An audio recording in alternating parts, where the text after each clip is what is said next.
The next question is from Paul Schwenier of The Day, and it goes to Joe Visconti.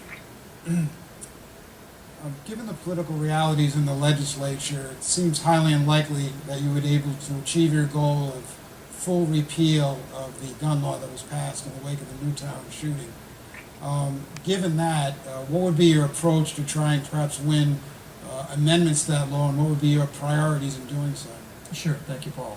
The amendments that I would look for, well, first, before anything, as a governor, I would hold a public hearing. I don't care if we had to rent the Hartford Civic Center. This bill deserved a public hearing. We never got one. The E-Certify process was not complete. It seemed as though President Obama landing here the day the bill was signed, or a couple of days later, the White House actually planned why we didn't have a public hearing on this. I would work with the legislature and horse trade with Democrats, and I would look at two amendments.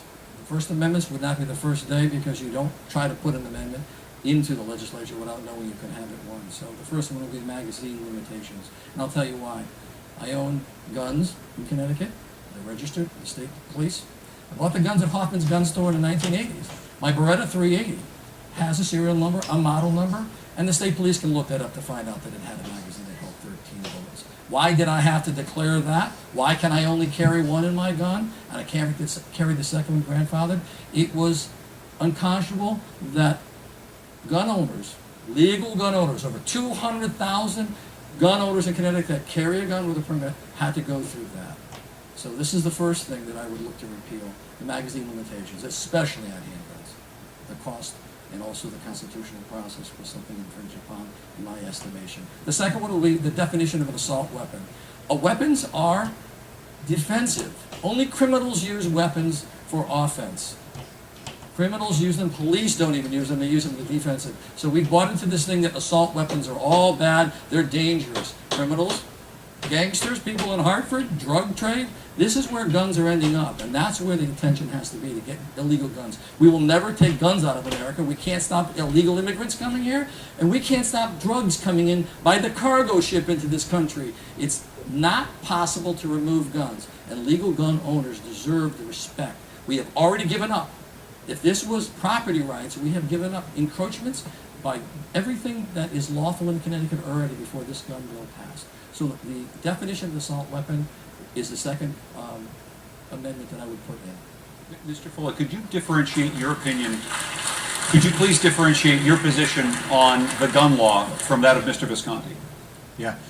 Listen, I'm a problem solver, and when the tragedy in Newtown happened, obviously a government response was appropriate, but I think what you need to solve the problem is focus on the source of the problem. And what my complaint is that the gun bill that Governor Malloy passed hasn't made Connecticut any safer. The source of the problem in Newtown, unfortunately, was a mental health issue, and the bill didn't address mental health issues and supplying more support to families who had members with mental health issues. There was a task force formed, but nothing's been done. If I'd been governor, the bill would have been very different. It would have focused on mental health.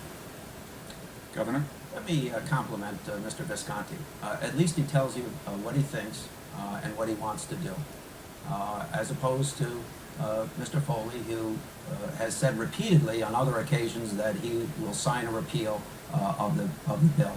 That's whispering to people. That's whispering to the legislature. Come back and let's repeal the bill, and I'll sign it. Mr. Visconti, I give you a lot of credit for taking this issue on. We disagree, but I can give you credit for it. Of course crime's going down since we passed this bill. Homicide rate dropped by 32% in the state. Bridgeport's crime dropped by 20% overall. In 1 year, that's an unbelievable number. And for only the fourth time in 40 years, we had less than 100 homicides in the state of Connecticut. And by the way, homicides are down this year about 20% already. Of course we're making progress. We've stopped 200 people from illegally purchasing guns after this legislation was passed. We've seen that people have give up their guns because of mental conditions under this bill, because of restraining orders under this bill. Of course we're making people safer. And that's what we intend to do, and I will not veto this legislation. Thomas said he would sign a veto. Excuse me, I will not sign any legislation that would take this away, and I certainly would repeal a veto. Thomas said Tom has said that he will sign a repeal, and at least Mr. Visconti is honest. Mr. Visconti, do you have a quick response? Yeah, it's tragic what happened in Newtown. The gun owners have been basically blamed for what's happened, and that's the furthest thing from the truth. They want their rights. We, in a modern world, have given up much of our rights. We register our guns, we go through background checks, we take classes to learn how to shoot. We do all that legally. Where was the public hearing if this was so important? Why didn't we have a public hearing on this? This is unconscionable what happened because rights were taken away.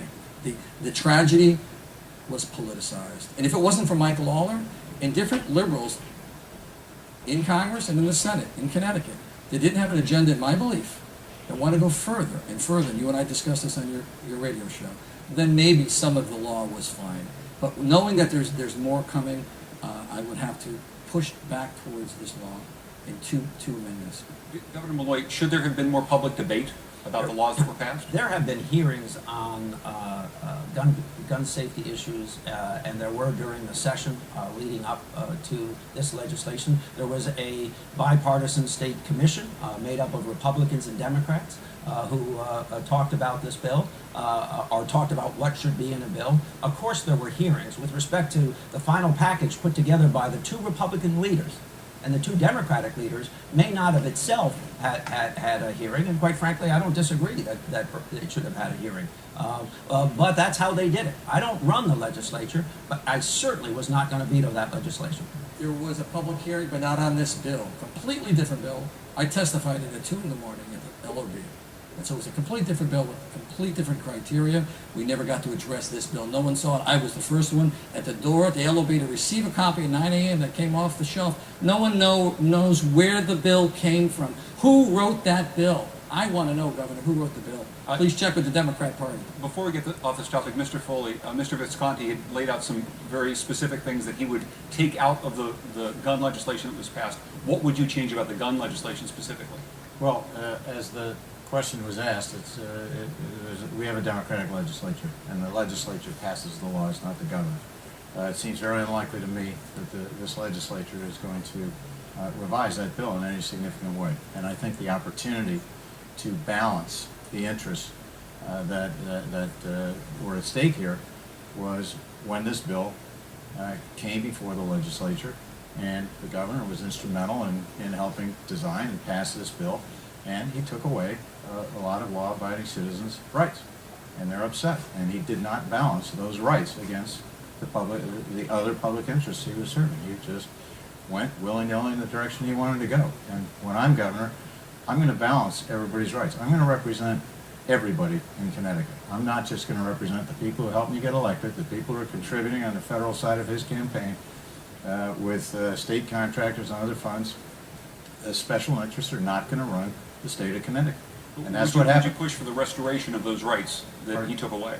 I'm sorry? Would you push for the restoration of the rights that you said he took listen, away? the legislature passes the laws. I don't think the legislature is going to pick that up as an initiative, so it's not going to be an issue.